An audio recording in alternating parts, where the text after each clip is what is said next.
Good morning, and thank you all for being here. Focusing on diversity without a specific emphasis on professionals of color perpetuates an incomplete story. To some extent, I think we usually overestimate how radical change is going to be, but that doesn't mean that these problems aren't actually quite real, because there are people who are affected in a big way. I think it's probably about time that we started to track skills.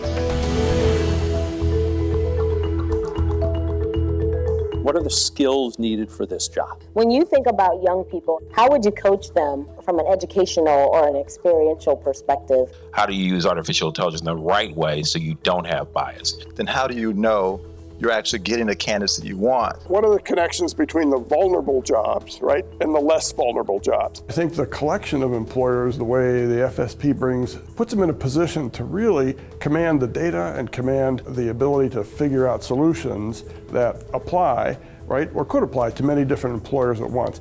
Left on their own devices, employers probably can't do what the FSP can do as a whole. We tend to think in silos, and so if you have people within the organization and within your team who have different experiences and different backgrounds, they tend to think in different ways.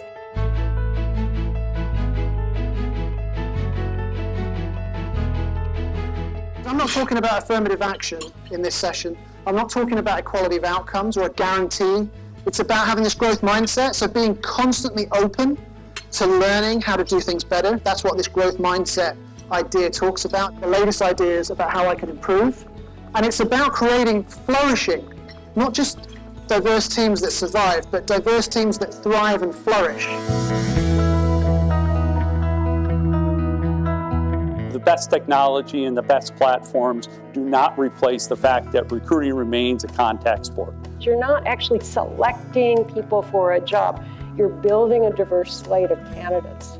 I see Chicago's financial industry as an industry that cares about these issues and cares about getting below the surface and figuring out how to make progress. So what do you say? Let's get started.